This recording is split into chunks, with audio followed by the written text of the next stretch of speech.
Assalamualaikum warahmatullahi wabarakatuh. Salam sejahtera untuk kita semua. Om Swastiastu, Namo Buddhaya, Salam Kebajikan. Perkenalkan saya Liandri Rasmina Tarigan selaku dosen manajemen yang hari ini akan bertugas untuk memandu acara webinar dan sekaligus akan memoderatori acara pada hari ini. Eh, Pertama-tama, saya ucapkan selamat datang kepada narasumber kita, Prof. Viji. Selamat pagi, Prof.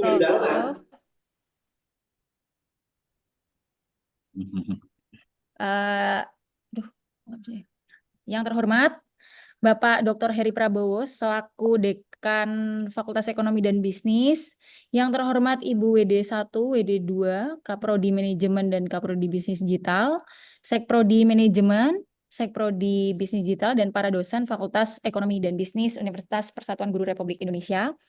Dan yang kami hormati, Profesor Dr. Wiji Astuti MMC PMA, serta rekan-rekan mahasiswa yang kami sayangi. Selamat pagi dan selamat datang di rangkaian acara webinar 140 Doktor Universitas PGRI Semarang. Sebelum memulai acara webinar pada hari ini, marilah kita menyanyikan lagu Indonesia Raya dan Mars Upgris.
Ayunkan langkahmu, capailah ciptamu di bawah panji PGRI. Kobarkanlah selalu semangat berjuang,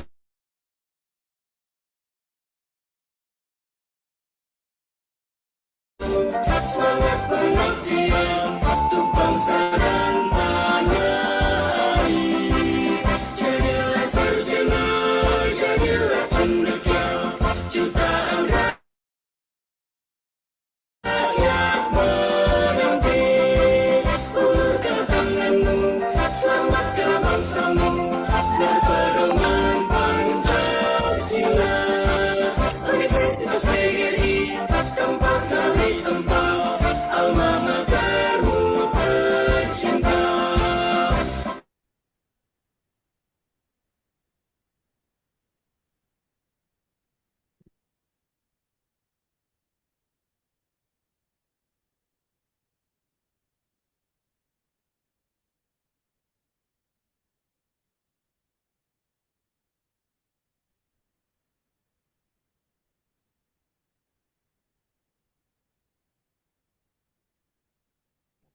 Eh, untuk acara selanjutnya, marilah kita mendengarkan welcoming speech dari Dekan Fakultas Ekonomi dan Bisnis, dari Bapak Dr. Heri Prabowo SEMM, selaku Dekan FEB Universitas Persatuan Guru Republik Indonesia, kepada Bapak Dr. Heri Prabowo, kami persilahkan. Terima kasih Ibu Liandri. Assalamualaikum warahmatullahi wabarakatuh. Selamat pagi, salam sejahtera untuk kita semuanya. Yang terhormat narasumber hebat kita, beliau Profesor Dr. Wiji Astuti SEMM CPMA, Guru Besar dari Universitas Merdeka Malang, sekaligus selaku peneliti dan juga pendamping serta beberapa karya-karya yang memang sangat mensupport di topik yang sesuai yang kita pilih. Yang kami hormati Wakil Dekan 1, Ibu Awi Ervina SE Indiworo, MM, kemudian Ibu Wakil Dekan 2, Ibu Christine Violinda, PhD, kemudian yang kami hormati juga Kaprodi S1 Manajemen, Bapak Dr. Bayu Kurniawan, SE Mkom, kemudian Kaprodi S1 Bisnis Digital, serta Sekprodi S1 Manajemen, Sekprodi S1 Bisnis Digital, serta seluruh panitia dan juga yang kami banggakan para peserta dalam acara webinar 147 doktor dalam rangka Dies Natalis Universitas Persatuan Guru Republik Indonesia Semarang atau UGRIS yang ke-44. Kami tentu sangat berterima kasih kepada narasumber Profesor Dr. Wiji Astuti yang pada hari ini kita bisa bertemu di acara webinar. Berharap pada rangkaian kegiatan webinar 147 dokter ini bisa memberikan sumbangsi keilmuan. Pada kesempatan kali ini, topik yang dipilih itu memang terkait dengan hospitality industry. Seperti yang kita pahami bersama juga, bahwasanya di FEB UGRIS, salah satu penciri khas yang ada baik di S1 Manajemen maupun di S1 Bisnis Digital itu terkait dengan hospitality industry. Tentu kami memandang peluang dari hospitality industry untuk berkembang di Indonesia sangat besar. Pertumbuhan, kemudian animo, potensi-potensi alam, sosial, budaya, tentu ini menjadi kekuatan Indonesia dalam membangun ekonomi secara keseluruhan melalui sektor pariwisata. Sektor pariwisata ini merupakan black gold gitu ya, emas hitam yang tanpa ada akan punah gitu ya, yang tentu bisa kita nikmati bersama. Semoga acara hari ini bisa berjalan dengan lancar dan selain dari Universitas PGRI Semarang, peserta juga ada dari Universitas Semarang, kemudian atau USN atau juga ada dari STE Pariwisata Indonesia serta Universitas Wahid Hasim yang ada di Semarang. Saat ini sudah bergabung sekitar 225 peserta dan harapannya nanti rangkaian kegiatan webinar khususnya di sesi saat hari ini bisa berjalan dengan lancar. Terima kasih Prof atas kesediaannya untuk menjadi narasumber di webinar kami dan atas izin Bapak Ibu semuanya para peserta webinar 147 doktor yang diselenggarakan Fakultas Ekonomi dan Bisnis dalam rangka Dies Natalis Universitas Persatuan Guru Republik Indonesia Semarang ke-44 dengan tema Green Hospitality mewujudkan pariwisata berkelanjutan yang diselenggarakan pada hari Selasa 8 Juli 2025. Saya nyatakan dimulai. Demikian dari saya, mohon maaf kalau ada salah kata, saya akhiri. Wassalamualaikum warahmatullahi wabarakatuh. Terima kasih kepada Bapak Dr. Heri Prabowo SEMM atas sambutannya. Untuk acara selanjutnya, kita akan masuki webinar kita pada hari ini. Sebelum narasumber hebat kita memberikan insight tentang tema hari ini, temanya ini lagi in banget ini. Green Hospitality mewujudkan pariwisata berkelanjutan. Ini sepertinya Pak Dekan ini sangat erat nih dengan pariwisata. Karena dekan kita itu, Prof, itu sering banget itu jalan-jalan, hobinya jalan-jalan.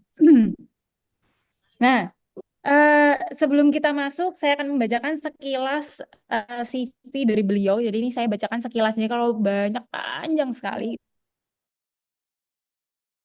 gitu kan. Saya baca di sini. Nama lengkap Profesor Dr. Wiji Astuti MMC PMA. Beliau itu sekarang sebagai guru besar di Universitas Merdeka Malang. Ini hobinya Pak Dekan banget ya, Pak Dekan itu kan unmer banget gitu ya. Nah, lalu saya baca di sini Scopus beliau itu ada 4 yang ada di CV. Ini pasti kayaknya masih banyak yang masih ngantri ya, Prof ya. Sepertinya ini dari sini saya baca sekilas tuh isinya memang mayoritas itu adalah tourism, marketing dan tourism. Kebetulan saya nih konsentrasinya keuangan, cuman saya tuh sering eh, seneng gitu, Prof, lihat kayak sekarang itu semua hampir semua industri itu mulai mengarah ke green gitu. Cinta bumi. Lalu ada di sini non-Scopus itu beliau ada 7 mulai dari innovation business management, tentang customer satisfaction gitu kan. Lalu ada tentang culinary. Wow, memang masih dalam lingkaran tourism ya Prof ini. Terus saya lihat di sini ada prosedingnya beliau juga ada 3. Ini kalau saya bacain mungkin besok selesainya. Banyak sekali. Lalu beliau juga sebagai pembicara di International Conference itu terakhir itu ada di Thailand. Terus juga pernah mengisi di International Conference di Greece, Athena ya ini, tahun 2014. Lalu beliau menulis 6 buku. Yang terakhir itu bukunya di tahun 2025 nih, temanya judulnya seru nih, Niat Berkunjung Kembali. Lalu ada pengantar ilmu pariwisata, marketing. Eh, Kebetulan Prof, ketua panitia dari webinar hari ini tuh anak Malang, sobat Malang gitu. Jadi dia juga di marketing. Jadi udah dari jam 7 pagi itu udah standby di sini. Jadi dia semangat Baik, banget. Nanti ada di Sama-sama sini. Arema ya. Iya, ya, sobat Arema Malang gitu. Jadi kalau dia makanan favoritnya itu bakso Malang, Prof. Saking dia Malangnya banget gitu ya. Nah, lalu profesor kita yang hebat ini juga memiliki HKI dan sertifikasi di Certificate Assessor BNSPRI, maaf belibet. Lalu Certificate Reviewer Research dan Professional Marketing Asia. Jadi memang marketing dan pariwisata itu digabungin, mantap. Nah, lalu karena udah pada nggak sabar ini sepertinya. Jadi banyak 248 orang sudah menunggu ini. Maka saya berikan waktu dan tempat kepada Prof. Iji untuk mengisi hari ini. Terima kasih Mbak Liandri. Boleh ya panggil Mbak kan ya? Boleh, boleh, boleh, Prof. Saya masih muda kok. Oh iya masih muda. Loh saya juga masih muda loh. Pengakunya muda Mbak Liandri. Baik, terima kasih Pak Dekan yang saya hormati dan saya banggakan, Prof. Pak Heri Prabowo. Saya sayangi juga. Nggak yang lain ya. Dan manajemen jajarannya ya di FEB. FEB bacanya Kris gitu ya Semarang. Saya tadi kok ngelihat ada nama Pak Bayu apa mahasiswa saya ya. Betul, Prof. Oh, betul ya. Beliau Baik. Kaprodi S1 Manajemen. Oh iya iya ya selamat selamat selamat ya. Sukses semuanya. Baik, terima kasih waktu yang diberikan kepada saya untuk sharing ya berbagi berbagi pengalaman, berbagi ilmu di pagi hari ini. Yang saya sayangi hadirin sekalian yang tentu saya tidak bisa menyebut satu persatu karena ada berapa tadi Mbak Liandri 200 ya nanti waktunya habis untuk nyebut nama Bapak Ibu dan adik-adik sekalian. Izin saya berbagi PowerPoint. Bentar.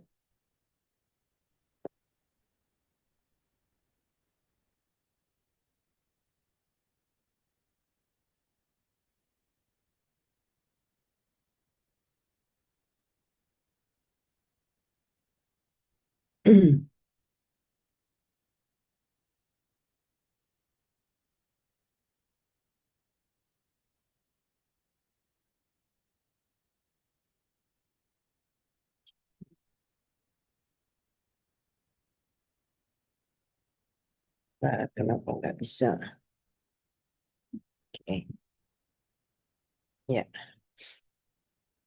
bisa di kalau Jawa Tengah bisa dipersani Bapak Ibu gitu. Aman, aman, Prof. Kelihatan. Baik, topiknya sangat menarik hari ini ya. Eh, Lagi marak juga karena banyak efek yang ditimbulkan ketika kita tidak mulai nyadar atau sadar untuk mulai berpikir tentang green.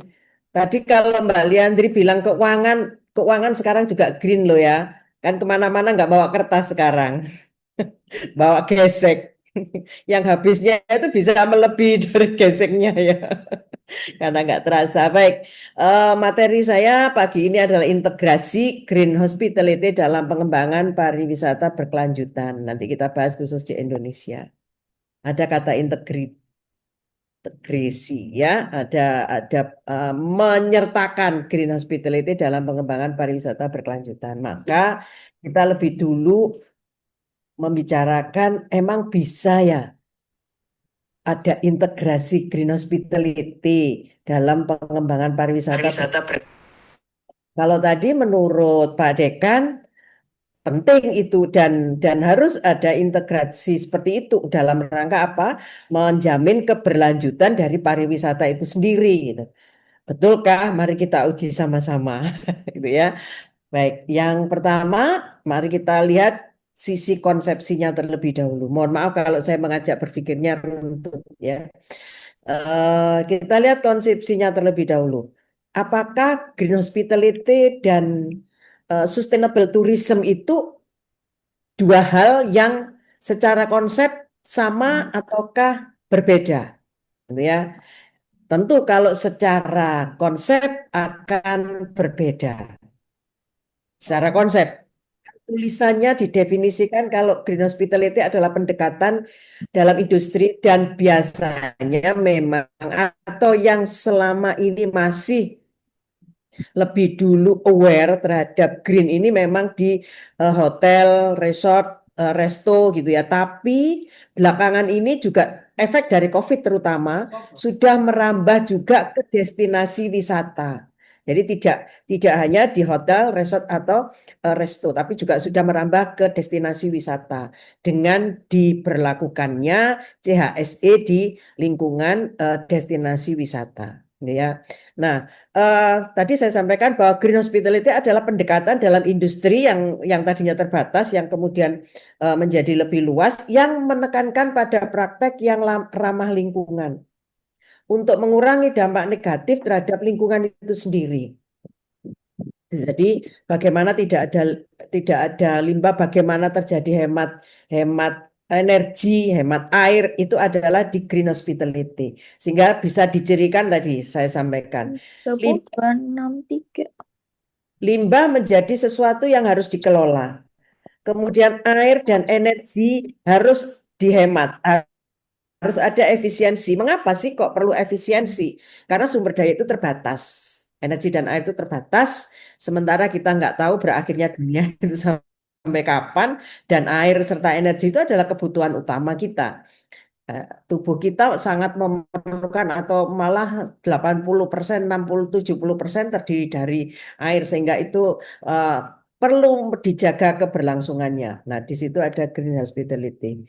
Kemudian penggunaan produk yang hijau dan berbasis lokal gitu ya. Jadi kalau sekarang bikin lontong pakai plastik, ya kan plastik itu tidak mudah diurai. Ternyata bener nenek moyang kita ya pakai daun. Persoalannya nenek moyang kita dulu nggak terlalu mengenal plastik gitu ya.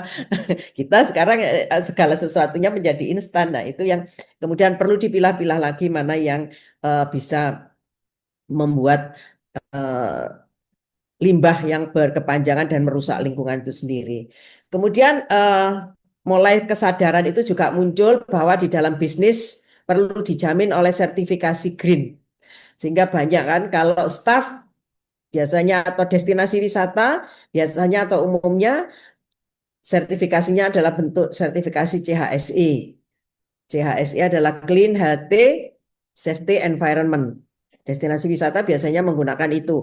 Jadi destinasi wisata yang memang benar-benar memperhatikan keberlangsungan pariwisatanya dengan menggunakan pendekatan green destination biasanya akan memiliki sertifikasi ini. Kalau hotel udah pasti ya, karena ngolah makanan dan lain-lainnya memang diperlukan sertifikasi itu. Nah, tujuannya kalau Grand Hospitality adalah mengurangi secara operasional hospitality-nya itu jejak atau limbah yang memungkinkan untuk merusak lingkungan. Sehingga apa? Sehingga tamu, sehingga hotel, sehingga resto, sehingga resort itu menjadi lebih hijau, kemudian layanannya menjadi lebih safety, lebih clean, dan kemudian si tamu menjadi healthy, gitu ya, healthy dan environment-nya menjadi kondusif untuk itu. Nah, berikutnya kalau sustainable tourism tujuannya menjadi berbeda, definisinya menjadi berbeda secara tulisan gitu ya. Tapi nanti apakah memang benar-benar berbeda? Mari kita amati bersama. Nah, sustainable tourism adalah satu bentuk pariwisata yang memperhitungkan dampak ekonomi, sosial, dan lingkungan. Kalau di green hospitality tidak ada tadi. Aspek tiga ini tidak ada, tapi lebih kepada praktis. Misalnya lingkungan adalah limbahnya. Ekonomi adalah hati-hati kalau melakukan perluasan destinasi wisata, harus melihat lingkungan sekitarnya. Kemudian kalau resto harus melihat kebersihan dari bahan, lingkungan limbah yang dikeluarkan, penggunaan airnya dan lain-lain ya.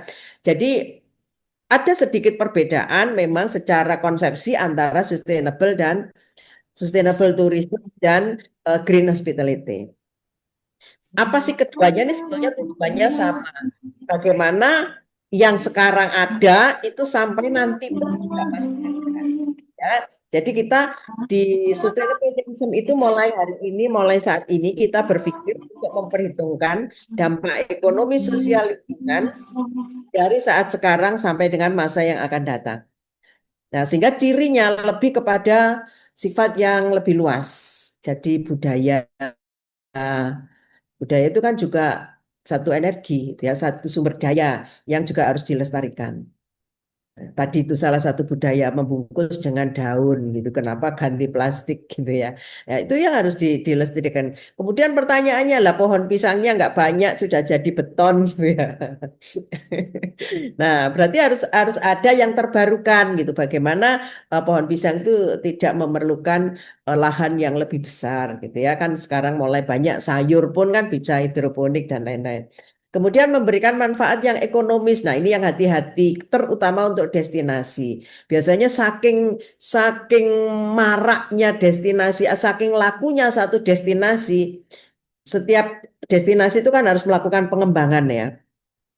Sehingga ketika melakukan pengembangan itu lupa bahwa pengembangan yang dilakukan ini nggak boleh sampai merusak lingkungan. Jangan hanya berpikir untungnya mumpung lagi orang seneng ke destinasi saya gitu terus wahana semakin dibuka berarti kan lahan hijaunya menjadi berkurang karena berganti dengan tadi itu destinasi buatan gitu. Kecuali yang destinasinya berbasis alam. Destinasi berbasis alam pun juga hati-hati loh dengan maraknya juga wisatawan yang datang, maka dia kan harus menambah atraksi, harus menambah sesuatu yang baru yang dia kembangkan supaya apa? Supaya dia berkunjung lagi dan berkunjung lagi si tamunya tadi gitu. Kalau nggak ada sesuatu yang baru kan males, mending cari di Malang saja gitu ya.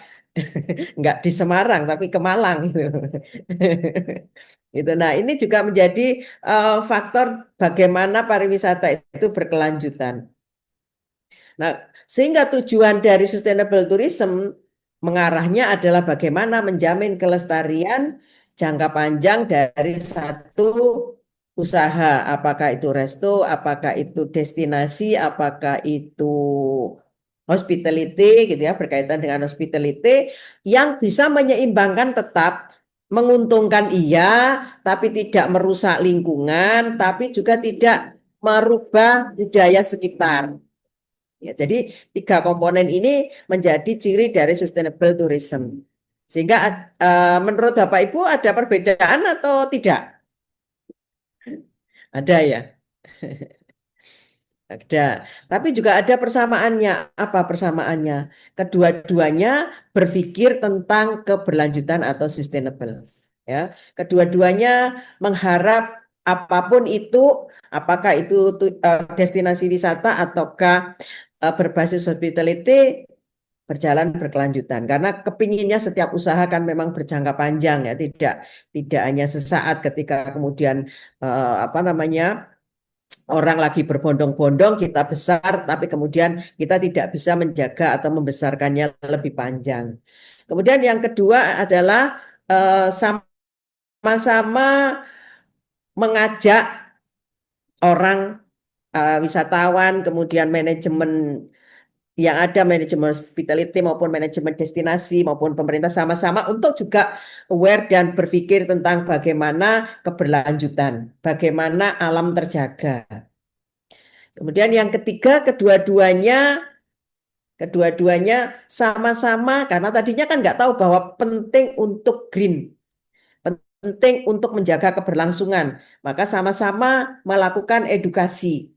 Bagaimana mendorong entah itu wisatawan, entah itu pengunjung hotel, siapapun itu manajemennya sebagai pelaku industri, kemudian pemerintahnya juga sama-sama menjaga bagaimana terjadi keberlanjutan yang positif. Ya, itu persamaannya. Berarti kalau itu semuanya bisa kita sepakat bahwa green hospitality adalah memiliki kesamaan belum tentu sama ya.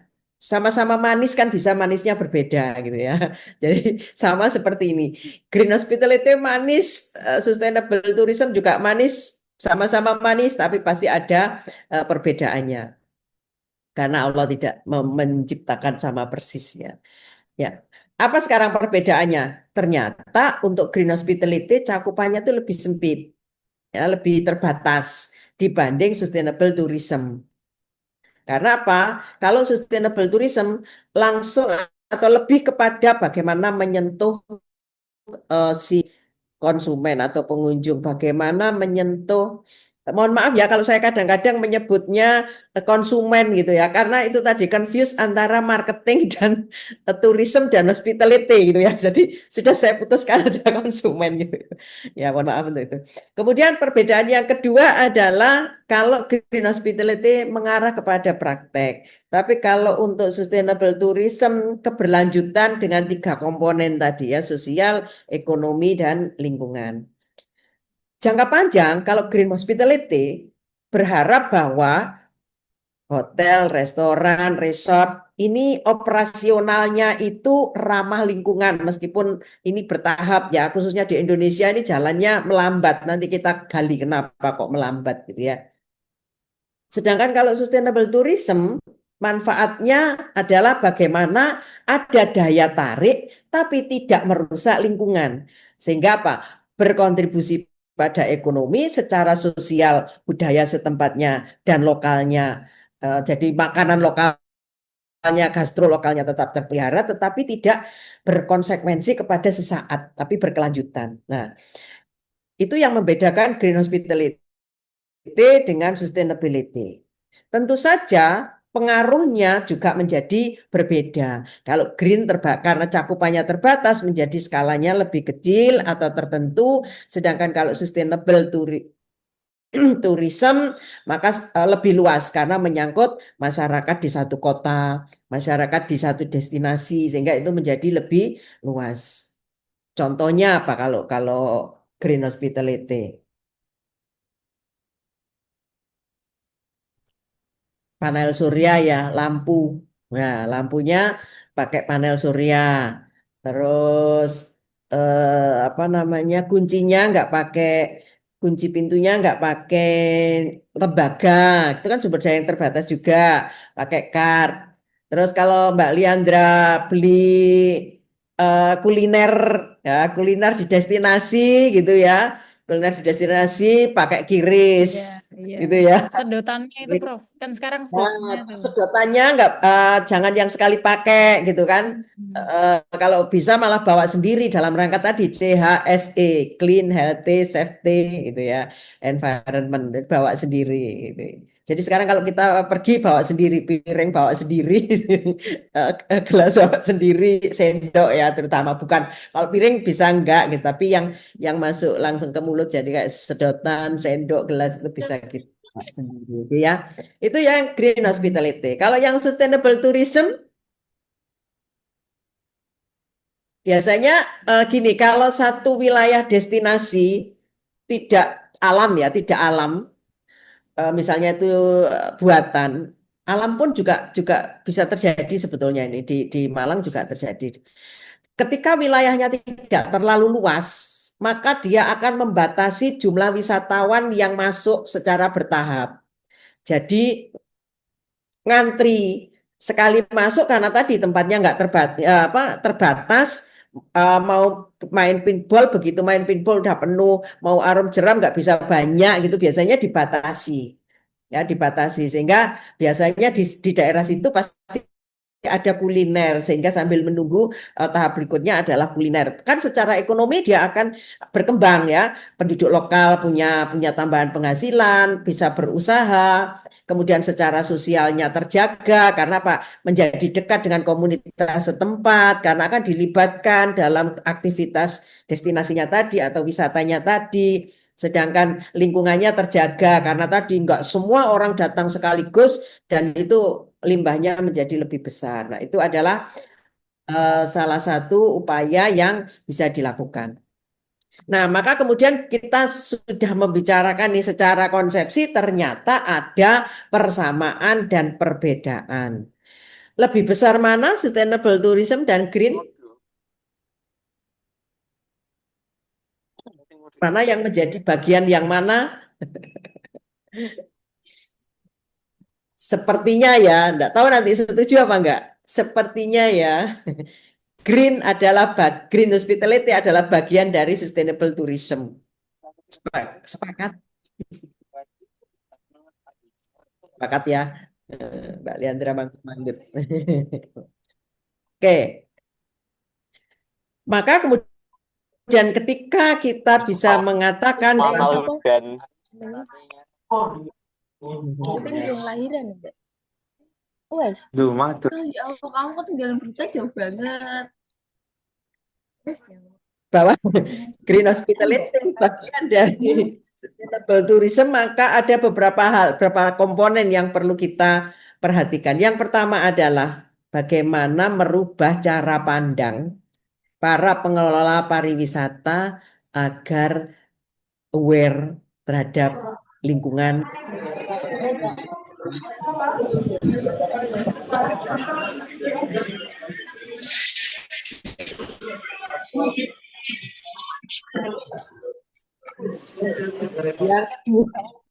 Yang kedua adalah bagaimana melakukan pengelolaan yang eksploratif tapi tetap terjaga keberlanjutannya. Nah, tadi sudah saya sampaikan contoh di awal.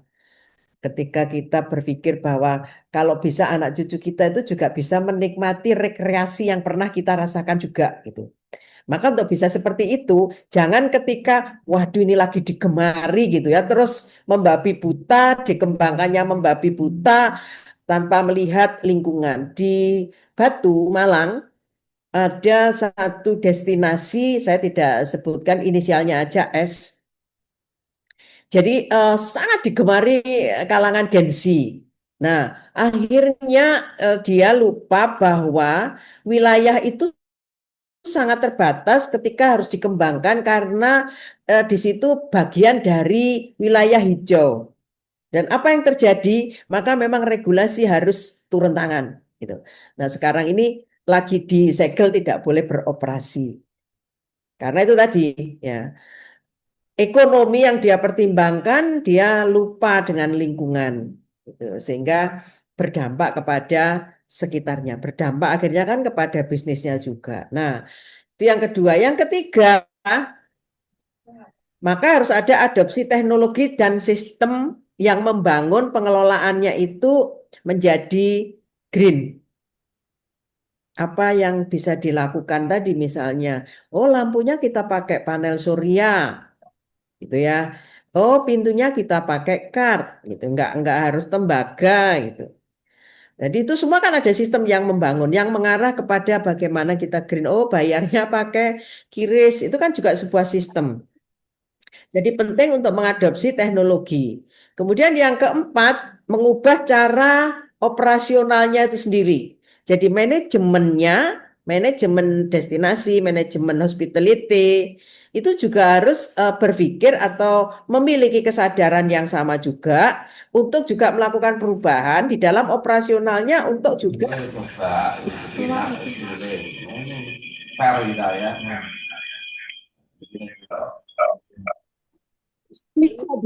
untuk bisa seperti itu, maka tadi nanti berikutnya apa yang harus dilakukan? Salah satunya tentu kapasitas SDM dan pemberdayaan serta pelatihan ya. Nah, yang kelima adalah keseimbangan. Bagaimana menyeimbangkan antara ekonomi, kehidupan sosial masyarakat, komunitasnya, kemudian lingkungannya terjaga.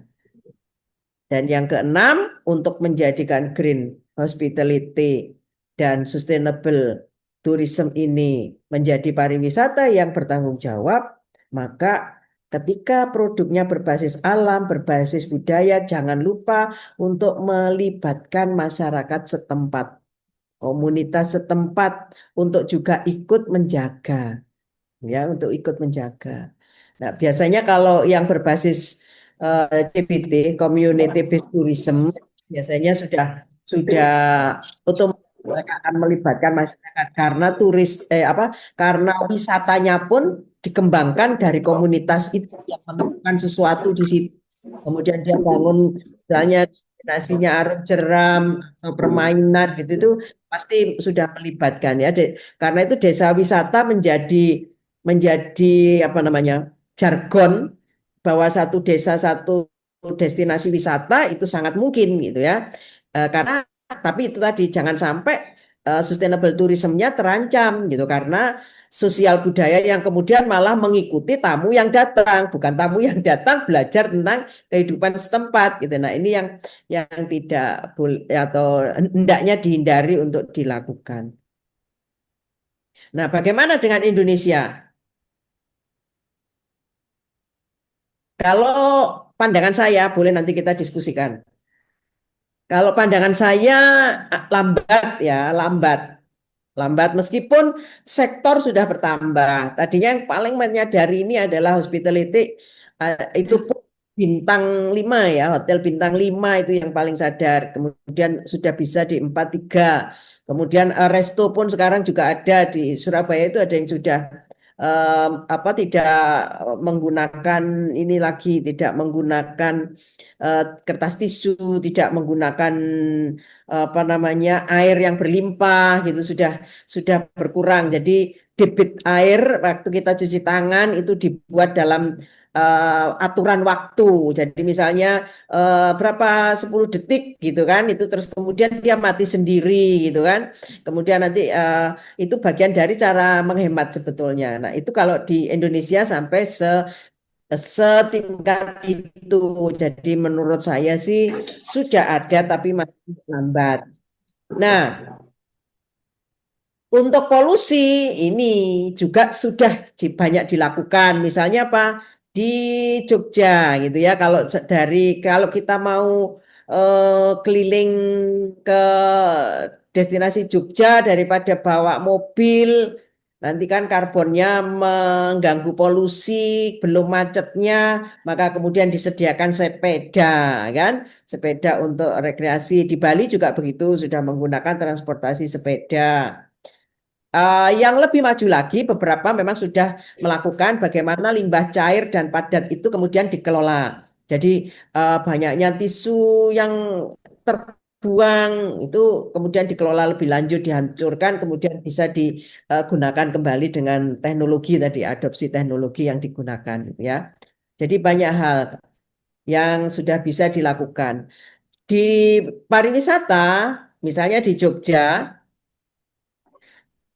sudah juga mempertimbangkan CHSE. Apa yang dilakukan misalnya di Greenhouse Boutique Hotel di Jogja itu menerapkan urban farming, ya, sehingga kita pun merasa segar di lingkungan tersebut,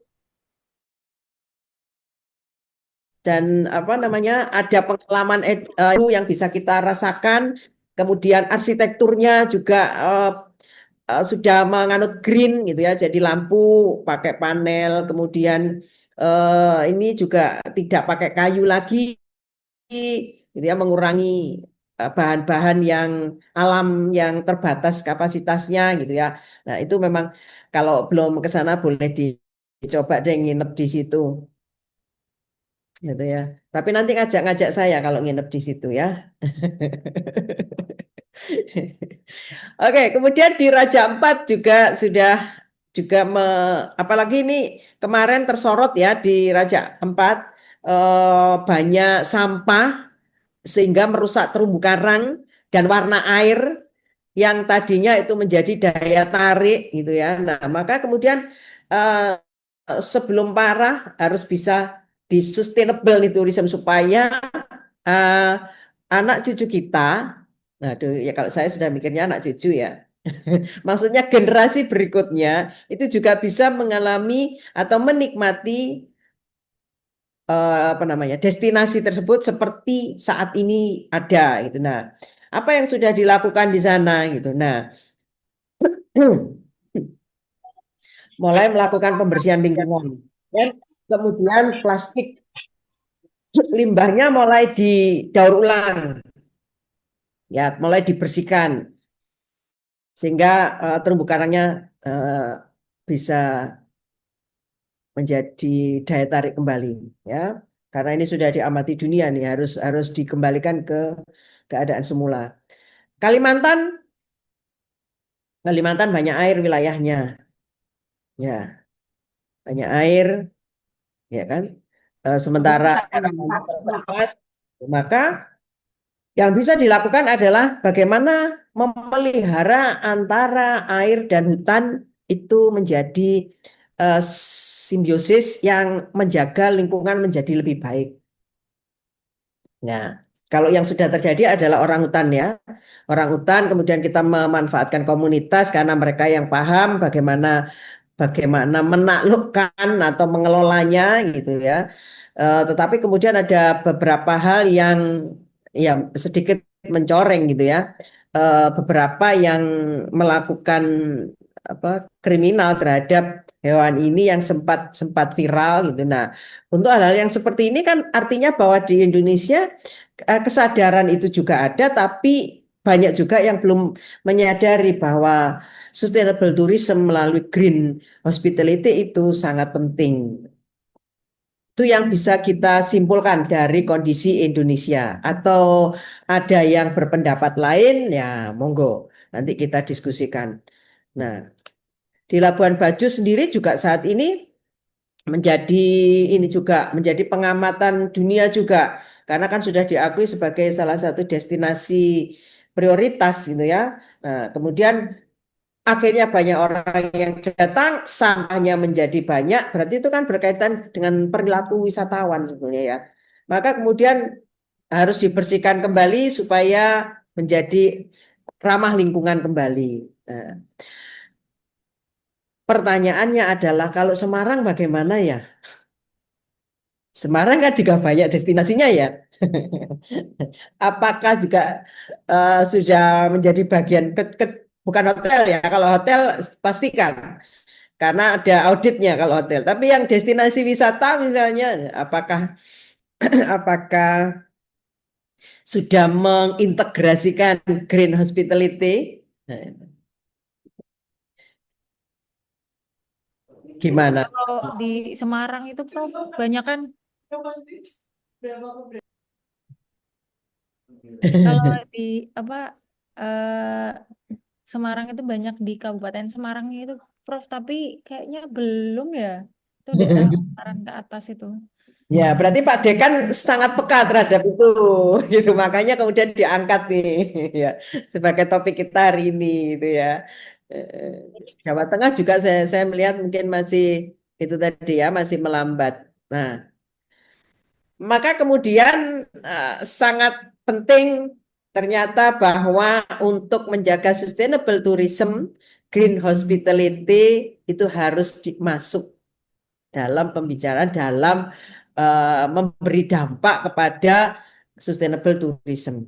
Nah, kalau kita berbicara ini berarti kita kan nggak bisa manajemen hospitality berjalan sendiri atau menuntut wisatawan atau pengunjung yang green untuk menjaga, nggak bisa. Perlu kolaborasi berbagai pihak. Perlu kolaborasi berbagai pihak.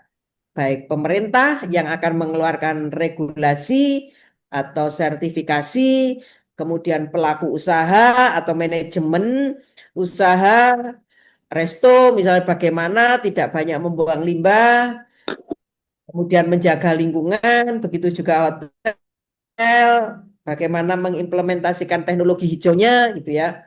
Dan tidak cukup itu, tidak cukup manajemen dan pemerintah. Masyarakat setempat kan juga perlu menjaga, ya. Masyarakat setempat itu komunitas bisa, individu juga bisa, ya. Yang paling banyak UMKM misalnya, kalau yang di resto besar kan ada sertifikasinya ya, ada auditnya. Kalau UMKM kan belum ada auditnya, itu kan juga penyumbang penyumbang sampah ya, penyumbang limbah, bukan sampah, penyumbang limbah itu.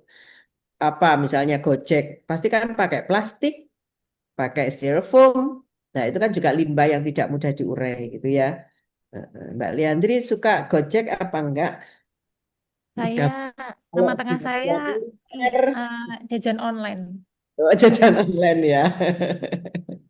Jajan, jajan online. Apa Pak Heri jajannya? Tahu bakso ya? Oh, Kak, lumpia, lumpia ya, lumpia Semarang ya. Oke. Kemudian tidak cukup hanya masyarakat, pemerintah, dan manajemen destinasi ataupun manajemen hospitality.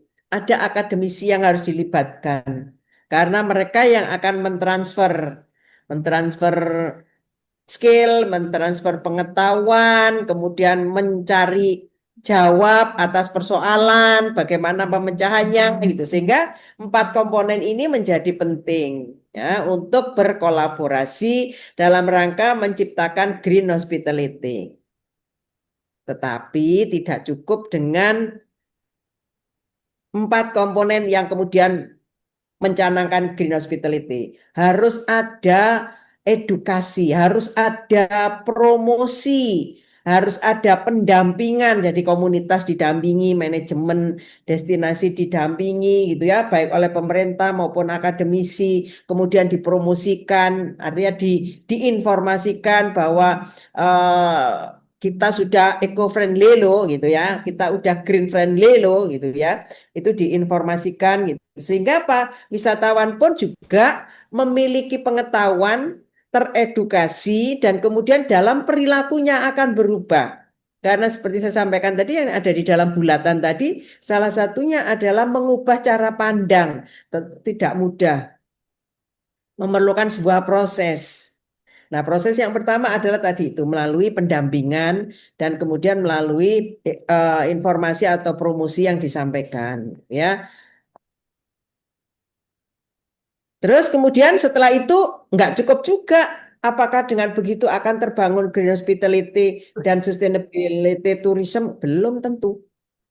Di sini peran lembaga pendidikan. Dia harus memonitoring dan mengevaluasi apakah pencanangan eco-friendly, green-friendly itu memang berdampak terhadap penurunan limbah, sehatnya lingkungan gitu ya. Kalau kita mau ke sustainable, sehatnya lingkungan, tapi juga memberi kontribusi terhadap peningkatan pendapatan dan terjaganya sosial budaya masyarakat. Nah, itu perlu dilakukan pengkajian. Senang sekali pagi ini saya berbicara di akademisi gitu. Sehingga ini menjadi satu sentilan gitu ya, satu sentilan untuk bagaimana kita melakukan kajian-kajian berikutnya, tidak berhenti sampai di sini, untuk membantu pemerintah maupun manajemen hospitality, destinasi pariwisata untuk mewujudkan ini semua demi kita semua juga gitu ya, demi demi keberlangsungan pariwisata itu sendiri juga. Nah, sehingga keempat komponen ini kita sebutnya quadruple helix model, masing-masing memiliki peran yang sesuai dengan porsinya masing-masing gitu. Jadi kalau pemerintah harus ada regulasi yang dikeluarkan, harus menetapkan standar greennya itu yang bagaimana gitu. Nah, pertanyaannya apakah selama ini sudah ada? Belum, baru CHSE. Ya, CHSE itu pun baru di destinasi, bentuknya baru juga membangun aware. Ini loh, kalau kita bahan bakunya misalnya ini di resto bahan bakunya bersih, sehat, hidroponik dan lain-lain, maka yang terjadi lingkungan akan terjaga. Ya baru baru tataran itu. Tetapi apakah kemudian hotel yang memang benar-benar melaksanakan itu ada insentif, ada satu penghargaan, ada satu rekognisi belum? Ya, sehingga itu pun menjadi setengah hati industri untuk melakukan itu gitu ya. Maka ke depannya kan tentu tidak bisa lagi seperti ini. Terus pemerintah juga harus menyiapkan fasilitas karena untuk menjadi green hospitality supaya sustainable tourism berkelanjutan bukan biaya yang mudah, bukan biaya ringan maksudnya gitu. Untuk misalnya mendaur ulang saja teknologi yang dibutuhkan ini memerlukan dana yang besar, maka pemerintah penting untuk concern pada fasilitas ini. Sampah satu kota kalau bisa dikelola dengan baik, sampah satu kota kalau bisa dikelola dengan baik, dengan teknologi yang tentunya harus ada, kemudian dimiliki dan kemudian dilakukan itu, ini akan sangat membantu dalam meminimalisir kerusakan lingkungan. Jadi tidak akan terjadi seperti di Jogja. Karena membuang sampah tempat TPA-nya, tempat pembuang sampah akhirnya itu sudah penuh, maka kemudian tidak bisa mengambil dulu ke masyarakat, sampahnya masyarakat belum bisa diambil dulu. Dan apa yang terjadi? Di rumah-rumah kan numpuk jadi sawahnya, sampahnya. Apa yang terjadi kemudian dibuanglah di jalan raya. Nah, ingat kejadian itu, peristiwa itu. Nah, itu kan eh, berarti tidak ada ini tadi ya, kolaborasi yang bagus di antara empatnya. Dan pemerintah mungkin ada kelemahan dari sisi regulasi maupun fasilitasi. Dan itu yang perlu diselesaikan gitu ya, kalau kepingin menjadi eco-friendly wilayahnya. Kemudian pelaku usaha sendiri bagaimana? Enggak, ini diklik Ketika biasanya. kemudian ada regulasi, ada standar, maka ya dia harus mengimplementasikan itu. Kalau enggak ya dia tidak akan dapat sertifikasi. Nah, seperti itu. Kemudian mengedukasi seluruh staf atau manajemen di hospitality itu untuk juga green. Jadi dalam memanfaatkan air apapun itu, termasuk penggunaan bahan-bahan kimia dalam rangka membersihkan, entah membersihkan lantainya, entah membersihkan eh, peralatan yang lain, bagaimana itu kemudian tidak membuat semakin banyak limbah. Nah, itu kan perlu edukasi. Jadi bagaimana menggunakan seperlunya. Ya, tadi itu salah satunya debit airnya yang dibuat berjangka waktu. Kemudian harus melaporkan, kan kalau saat ini nggak ada persyaratan untuk pihak manajemen melakukan pelaporan publik atas apa namanya eh, atas hasil dari tidak green hospitality-nya kan nggak ada tuntutan untuk itu sehingga kita juga atau pemerintah juga tidak bisa untuk apa memberikan insentif itu. Nah, itu perlu untuk merubah cara pandang menjadi atau mengarah kepada green hospitality, eco-friendly, kemudian berharap sustainable. Maka perlu ada pelaporan ke publik tentang hal tersebut gitu ya. Jangan sampai kemudian kalau di Jawa Tengah kan banyak usaha batik ya. Jangan sampai kemudian air limbahnya batik justru merusak lahan pertanian kan yang seperti itu. Nah, siapa yang pelaporan publik sebetulnya harus lembaga pendidikan gitu ya. Kalau tidak ada manajemen yang melaporkan, ya biasanya pelaporannya publik bisa melalui LSM, bisa melalui pendidikan, lembaga pendidikan, gitu ya. Terus untuk menjaga keberlangsungan bagaimana? Nah, maka mulailah pengembangan kurikulum tentang green hospitality. Del, apa? Kamu nangis? Ya, tentang kurikulum green hospitality gitu. Enggak tahu nih Mbak Farah, ada Mbak Farah. Apakah sudah masuk green hospitality di kurikulumnya? Kalau di sini belum, di Unpar belum. Jadi kami di Fakultas Kepariwisataan atau program diploma kepariwisataan ini belum memasukkan green hospitality ke dalam kurikulum gitu ya.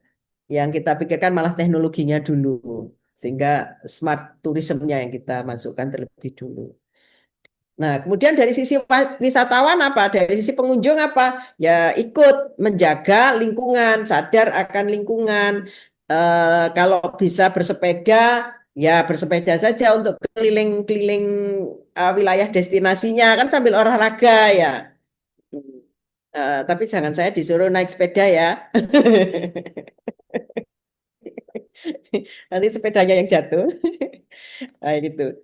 Jadi hal-hal yang seperti itu penting untuk dilakukan secara kolaborasi ya. Saling melengkapi antara pemerintah, akademisi, wisatawan itu sendiri juga manajemen destinasi. Nah, maka kemudian tadi sudah saya sampaikan, maka kemudian jawabannya adalah ketika tadi saya bertanya integrasi green hospitality dalam pengembangan pariwisata berkelanjutan di Indonesia, apakah memang iya? Nah, maka bisa saya gambarkan ke dalam model sebagai berikut.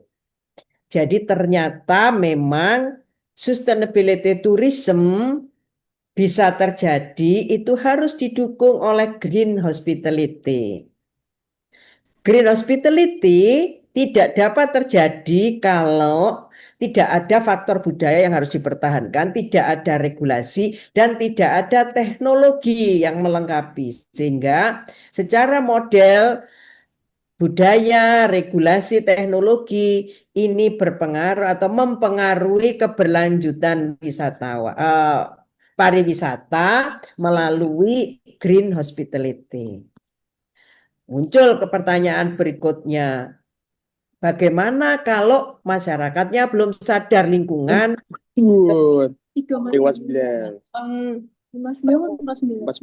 tidak dilibatkan, maka yang komponen-komponen ini menjadi faktor moderasi keberhasilan green hospitality dalam mengintegrasikan dirinya kepada atau menjadi terwujudnya sustainable tourism. Sehingga bisa saya simpulkan ada faktor yang menjadi antara, juga ada faktor yang mendukung ataupun menolak. Kewajiban kita berikutnya adalah mengkaji lebih lanjut apakah memang kesadaran lingkungan, kapasitas SDM, komitmen, dan komunitas ini akan mendukung green hospitality dalam mewujudkan pariwisata berkelanjutan ataukah tidak.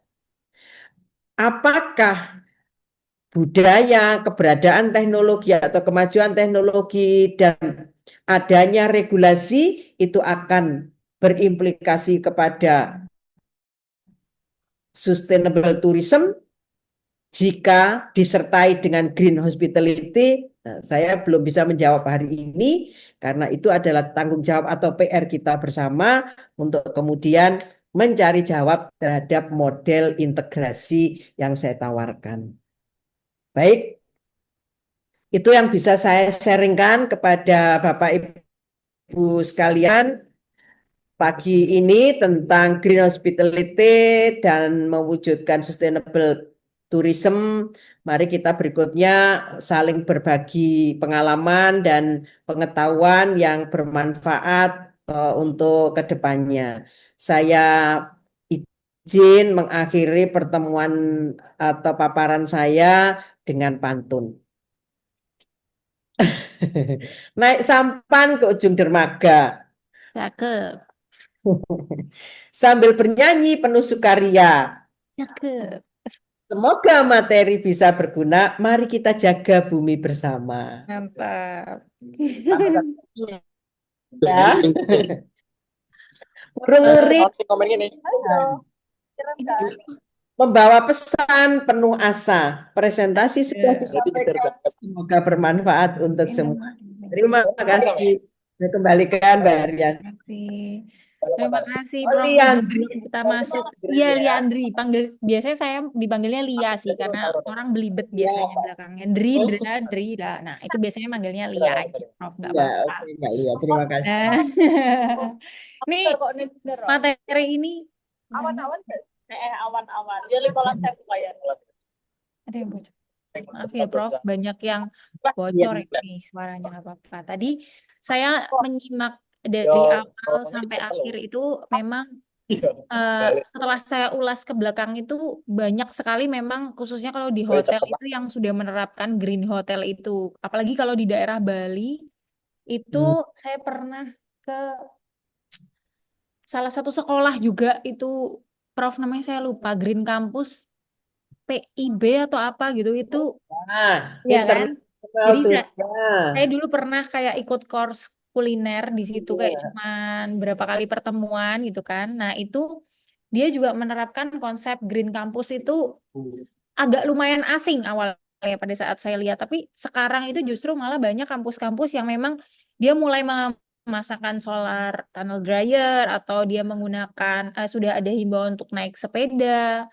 Apalagi kalau misalnya ada di Semarang tuh ada salah satu kampus yang mereka itu memberikan jalur khusus untuk sepeda gitu, semakin banyak lah. Nah, tadi sudah disampaikan juga beberapa tantangan-tantangan yang tadi saya lihat itu cukup menarik. Ini yang quadruple helix model ya itu ya, Prof. Itu karena kan tantangan untuk menjadi bisnis yang dia green itu kan salah satunya biaya tuh. Betul. Biaya awalnya itu kan memang pengelolaannya, menghemat energinya, terus sistemnya itu kan harus serba canggih. Ditambah lagi kayak perilaku ya. Perilaku itu kan agak sulit kita untuk membiasakan manusia ini untuk berubah itu kan agak susah gitu. Makanya saya sih terbiasa lagi membiasakan nih Prof untuk menggunakan tumbler itu aja susah gitu. Biasanya kayak bawa terus habis itu besoknya udah lupa gitu. Nah, jadi tadi maka itu menjawab dari tantangan-tantangan yang tadi mulai dari biaya, perilaku, adanya kurangnya kesadaran dan dukungan dari pemerintah, maka model tadi bisa menjawab dari semua tantangan tersebut. Nah, ini kita ada coba kita buka pertanyaan. Nah, ini untuk teman-teman ataupun para dosen atau orang dari penikmat webinar pada hari ini bisa berikan pertanyaan lewat chat box. Di sini kita sudah ada satu ini dari Masrul Indrayana dari Universitas Widya Mataram Yogyakarta. Ini Bapak Masrul ini ya menanyakan bahwa program One Village One Attraction menyebabkan adanya persaingan antar desa, terutama yang menawarkan atraksi yang sama di Jogja beberapa desa akhirnya mati suri. Mohon pandangan dari Ibu. Matur nuwun. Begitu Prof. Ini mau Ya. jawab monggo. Ya, program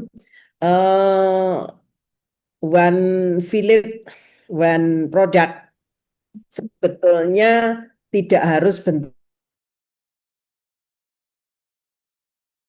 itu adalah wisata ya. Nggak semua desa itu harus dibangun wisata, enggak.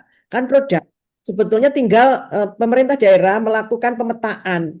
Nah, yang apa namanya yang menjadikan tadi itu yang saya sampaikan, menjadikan tidak sustainable tourism itu karena tadi tidak ada pemetaan, salah satunya adalah misalnya di satu kawasan, oke, mana yang paling mungkin untuk destinasi, gitu ya.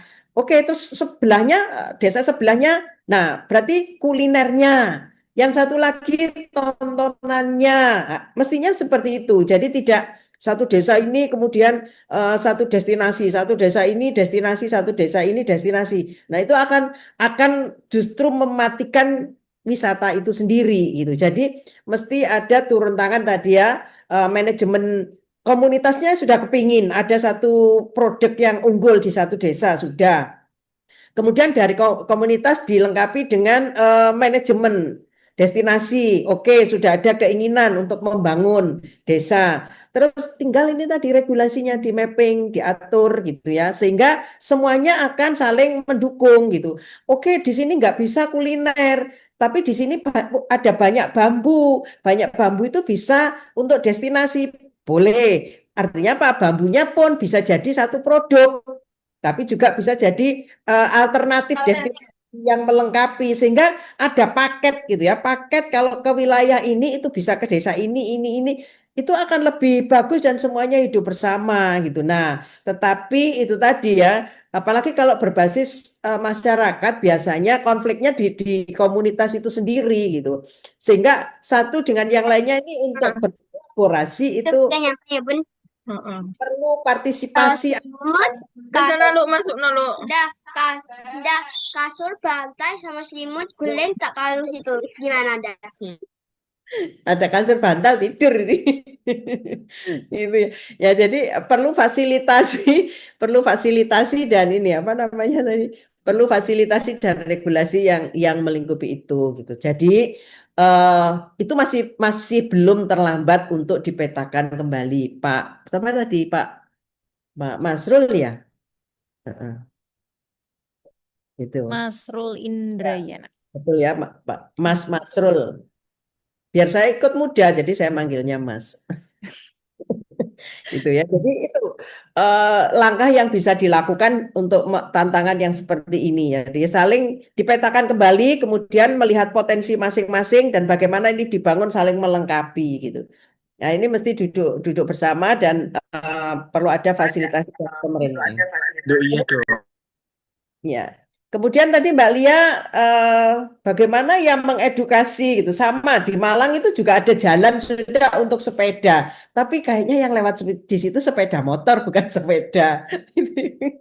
Hanya waktu Car Free Day aja dilewati itu pun nggak banyak gitu. Jadi ini juga penyakit nih kesadaran untuk ke sana juga untuk green juga agak belum sepenuhnya gitu ya. Ya memang tidak mudah. Tadi saya sudah sampaikan tidak mudah membuat aware, membuat sadar gitu. Apalagi orang Indonesia kalau belum kepentok gitu belum nyadar gitu. Kalau sudah uang kepentok aja kadang-kadang juga nggak nyadar gitu ya. Jadi itu yang memang edukasi itu perlu proses, perlu waktu gitu. Tetapi sebetulnya bisa dimulai dari hospitality itu sendiri dalam mengedukasi tamunya. Jadi pada saat dia melakukan registrasi sampai kemudian dia keluar dari kembali ke tempat asal itu bisa dilakukan dengan bagaimana membangun mereka untuk juga aware terhadap apa green hospitality ini. Jadi sebelum berkunjung misalnya kita sampaikan hal-hal yang boleh dan tidak boleh dilakukan gitu. Tetapi harus disertai dengan komunitas lokal yang membantu menerjemahkan hal tersebut. Berarti kan dua sudah berperan.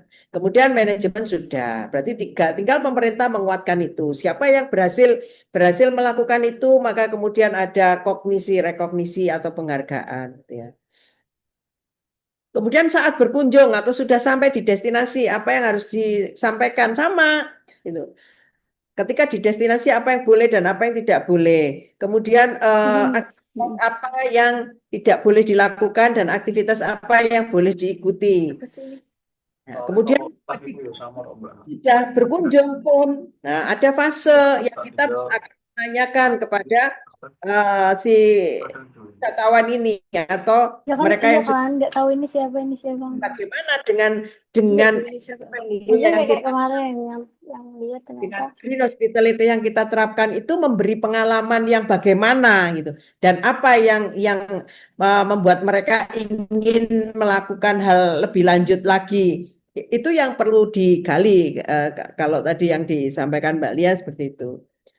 Jadi itu pandangan saya berkaitan dengan sulitnya menyadarkan, ya sama. Bahkan sekarang kalau di pendidikan tinggi itu ditanya kalau lagi akreditasi, apakah eh, kampusnya sudah me- memulai dengan kesadaran lingkungan, bentuknya apa gitu. Yang paling mudah adalah apa? Yang paling mudah adalah, oh sudah, di halaman kami sudah ada tanaman, gitu ya. Di ruangan kami ada bunga, ada ah, ah, itu yang paling mudah gitu. Padahal yang diharapkan tidak sekedar itu ya tentu untuk akreditasi kan. Tapi sudah mulai ditanyakan itu di akreditasi. Gitu. Oke, Ya, ini ada 2 pertanyaan lagi, Prof. Ini sepertinya dari mahasiswa, terlihat dari bahasanya yang sangat tinggi ya. Jadi yang pertama dari Latifa Febrianingrum, apa konsekuensi jangka panjang jika industri perhotelan mengabaikan prinsip green hospitality dalam praktik operasional? Lalu ini sepertinya yang kedua mau mirip, Prof. Jadi bagaimana kolaborasi antara komunitas lokal, ini dari Ulfatul Jannah, bagaimana kolaborasi antara komunitas lokal, pelaku industri, dan pemerintah dapat memperkuat praktik green hospitality. Begitu, Prof. ya. Yang pertama, gimana kalau tidak green hotel semua? Ya udah, habis kita. Karena apa? Lingkungannya rusak sudah. Bisa kita bayangkan misalkan di Bali itu tidak dikelola dengan baik. Begitu banyak hotel, begitu banyak resort, kemudian tidak dikelola dengan baik, tidak ada eco-friendly, tidak akan lama gitu ya, tidak akan berjalan lama gitu. Karena apa? Debit air menjadi berkurang, maka kemudian kita lama-lama nggak bisa lagi rekreasi di laut, di pantai, di danau gitu kan. Karena kondisi yang seperti itu.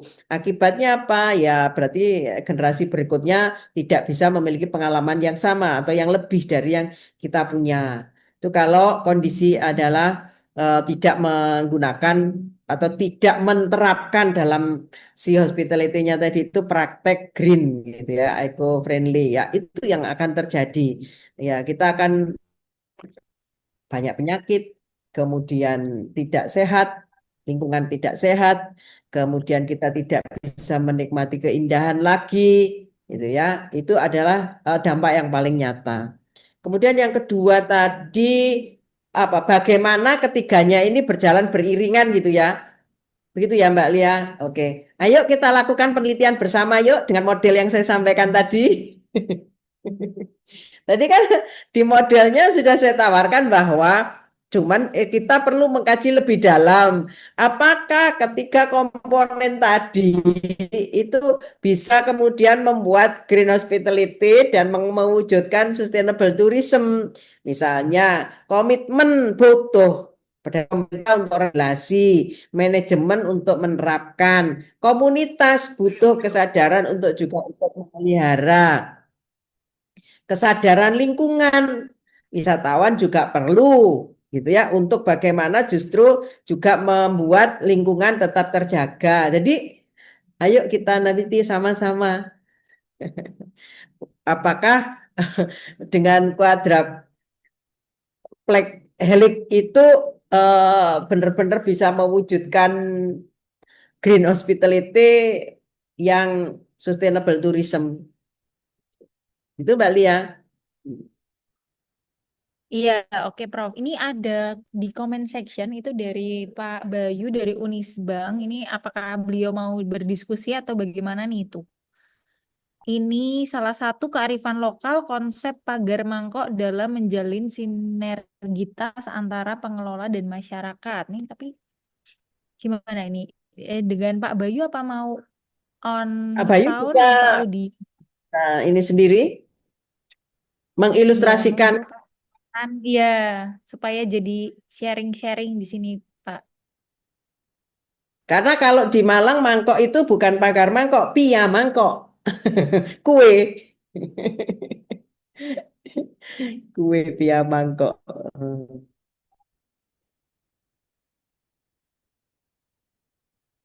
Sebentar saya eh, Mbak Noni Setiorini ini kok wajahnya aku nggak ini ya nggak apa kok friendly ya. Iya, iya nih nanti saya suruh on ya. Mbak Noni, silakan itu di.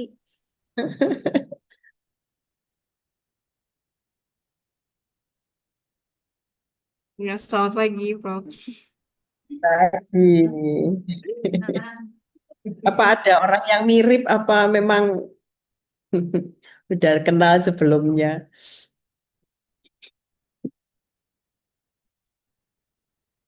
Pak Bayu nggak ada? Oke, ini ada pertanyaan saya coba dulu Bajunya nggak dari ada. Mas Farid ya. Mas Farid Oh, nih. iya, iya. Ya, Mm. Mas Farid, bagaimana green hospitality akan berkembang di masa depan? Itu tadi, ayo model kita uji. Yang mana? Apakah teknologinya yang harus duluan, ataukah budayanya, atau regulasinya? Yang mana yang harus ditonjolkan terlebih dahulu itu. Kemudian apakah perlu komitmen ataukah penyadaran dulu gitu ya. Ayo kita teliti bareng-bareng sehingga nanti green hospitality ini benar-benar berkembang dan mewujudkan sustainable tourism. Kalau dari berbagai penelitian, kajian-kajian sebelumnya sih memang peran pemerintah yang menjadi fokus. Jadi regulasi dari pemerintah menjadi fokus karena tidak semua sektor usaha itu mampu untuk memfasilitasi tadi itu ya karena perlu tantangannya adalah biaya yang tidak murah. Perlu memfasilitasi untuk pengadaan teknologinya sehingga teknologi menjadi bukan yang utama. Kebutuhannya utama tapi yang bisa mempengaruhi green hospitality itu regulasi. Kalau budayanya adalah kesadaran untuk ini sebetulnya sudah ada gitu ya. Kesadaran untuk hidup sehat, hidup bersih itu sudah ada dan eh, apa namanya pergerakan majunya itu lebih lebih maju dengan perilaku hidup sehat itu. Tetapi itu tadi karena regulasi yang belum mewadahi sehingga ada sedikit kendala untuk bisa mewujudkan green hospitality mengarah ke sustainable tourism. Itu dari kajian-kajian yang sudah ada. Nah, tapi kita perlu menggali kalau di Indonesia yang terjadi bagaimana gitu. Begitu Mas Farid tadi ya. Pak Rohman Iya, Prof. Ini boleh bertanya secara langsung, Abdul boleh sekali. Mage. Boleh silakan Bapak. Selamat pagi, Prof. Pagi. Ya, semoga sehat selalu, Prof. Amin. Sudah sampai mana? Insya Allah, Bapak itu sekarang pengajuan LK, Prof. Oke, alhamdulillah. Ini, Prof, yang menjadi dilema kita, Bukan eh, dilema. dilema di asosiasi, Prof, di asosiasi. Itu Oke. kan kadangkala apa itu penilaian terkait dengan CSR sama apa itu CSR sama itu loh, Prof, apa itu GCG-nya. Nah, terkait dengan hotel. Nah, terkait dengan hotel itu kan apa itu terkait dengan pengelolaan airnya, Prof. Karena kan Hmm. airnya itu ternyata kan eh, ada yang menggunakan kimianya terlalu berapa persennya itu tinggi dan ada kimia yang terlalu rendah. Tetapi secara di lab kan itu masih mengandung apa itu masih mengandung bakteri yang kuat gitu.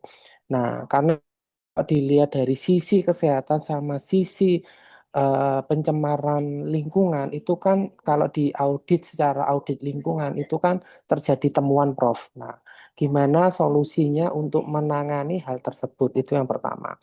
Yang kedua adalah Terkait dengan laporan, ya memang benar apa yang disampaikan sama Prof. Wiji tadi terkait dengan pelaporannya itu memang tidak dipublikasikan. Akan tetapi di dalam annual report itu ada catatan kecil yang harus ditampakkan. Contohnya yang sudah berlaku itu adalah apa itu misalkan di kereta api itu kan harus mencantumkan pengukuran nilai karbonnya berapa kan sudah ada lambang hijau daun itu kan berarti kan sudah melaporkan. Nah itu dicantumkan. Nah di perusahaan swasta pun sekarang itu mulai mulai mulai berlaku 2 tahunan ini gitu loh terkait dengan misalkan perusahaan makanan. Nah itu gimana cara apa itu pemusnahan plastik yang misalkan 25 tahun itu sudah hancur karena plastik ini sudah difermentasi dengan menggunakan apa. Nah, mohon solusi dan pencerahannya, Prof, terkait dengan misalkan apa itu terjadi hal tersebut. Terima kasih, Prof. Ya. Yang pertama, bagaimana kalau kemudian kita mendengungkan green hospitality yang terjadi manajemen hotel yang dicontohkan tadi. Berarti dia belum green hospitality, ya kan? Kalau dia green hospitality, tapi Bu, 100% tidak selalu kesalahan dari manajemen. Karena itu tadi regulasinya yang monitoring dan evaluasi tadi itu masih lemah sehingga dia bisa melakukan apa? Karena pola pikirnya adalah pola pikir ekonomi. Dia tidak mempertimbangkan lingkungan dan sosial.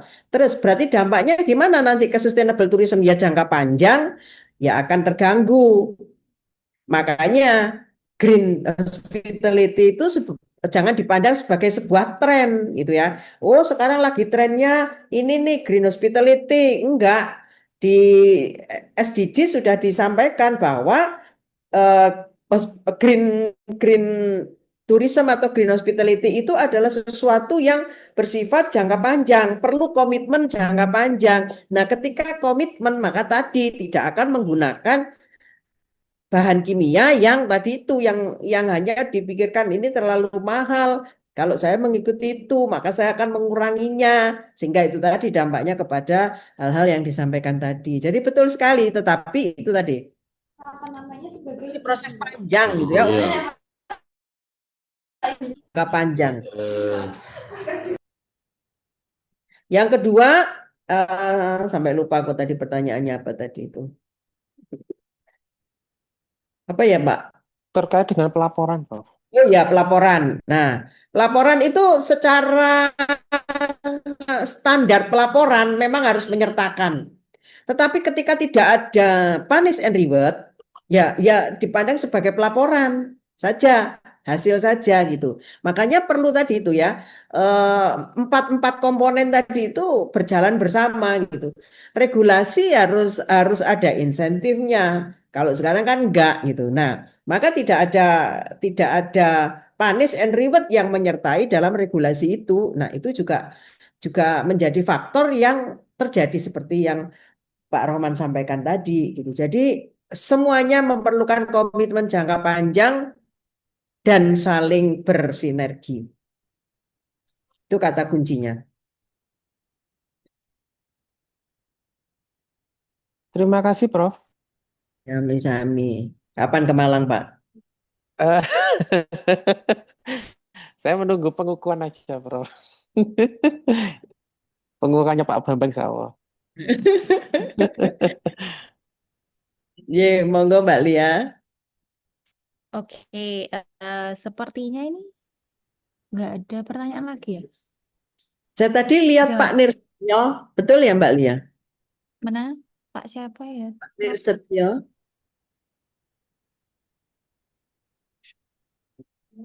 Mana nih nggak ada tuh? nggak ada. Nggak ada sepertinya, Prof. Ini untuk Iya. link presensi. Nah, link presensi itu nanti akan diberikan di chat box di akhir ya. Jadi dimohon untuk tidak nulis email itu langsung jadi banyak karena ini 376 sekarang Prof. Jadi kalau Alhamdulillah. terlalu banyak nanti takutnya nge-lag gitu. Jadi sabar, presensinya nanti akan segera diberikan linknya gitu. Nah, eh karena apalagi ya? Oh, sepertinya tidak ada pertanyaan. Ini saya mencoba untuk menarik kesimpulan gitu.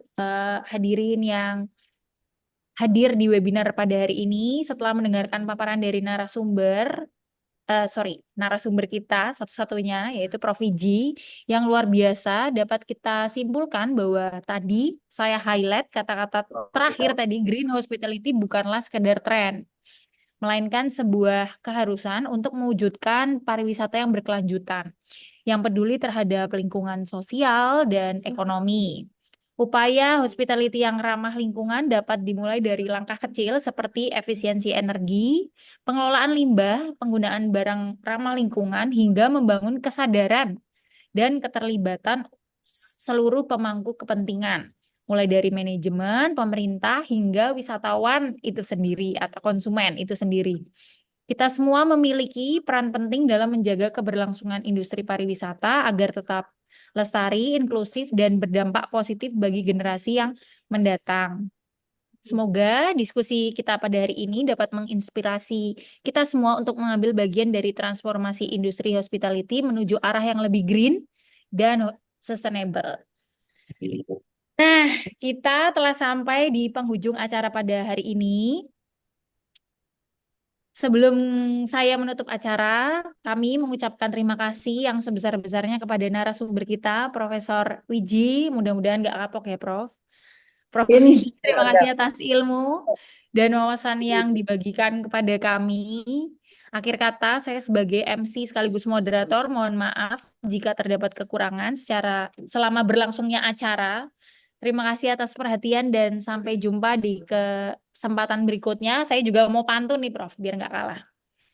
Burung dara, burung cendrawasih. Nah, Cakep. cukup sekian dan terima kasih kepada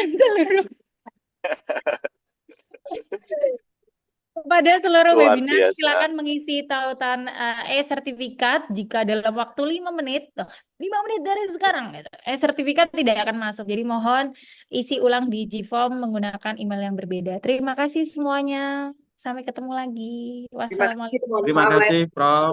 Terima kasih. Terima kasih, Prof. Ya. Sampai ketemu, Prof. Terima kasih, luar biasa. Sehat selalu, Prof. Pak Eri tanggal 25. Siap. Batin dulu, Pak lahir dan batin untuk semuanya, sehat selalu semuanya. Mbak Lia, terima kasih. Ibu. Prof. Assalamualaikum. Sukses, Prof. Sehat selalu.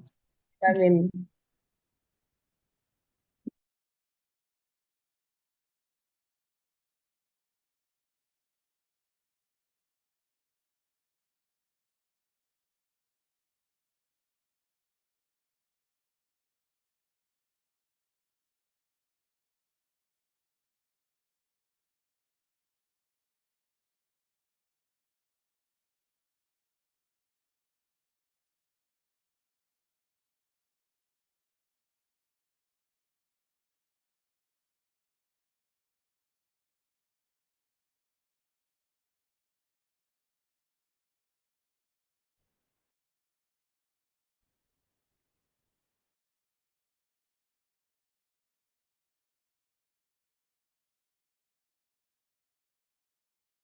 Halo.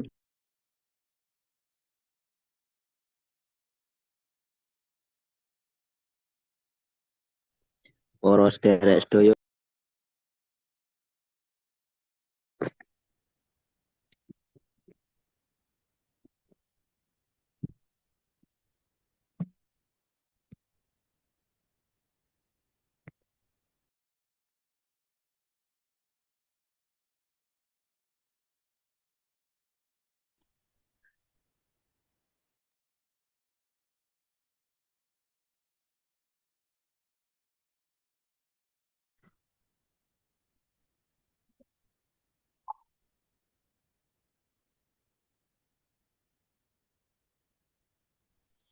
Info. Bapak Ibu, mungkin ada yang mendapat informasi terkait pengisian link untuk elektrik sertifikatnya. Untuk sampai saat ini sudah ada 3 kali kelas Tapi belum ada email masuk terkait sertifikatnya ya.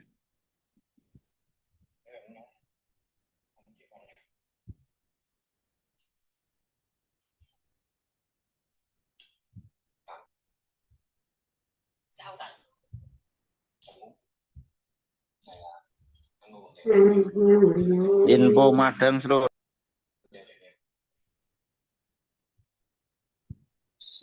info Madang.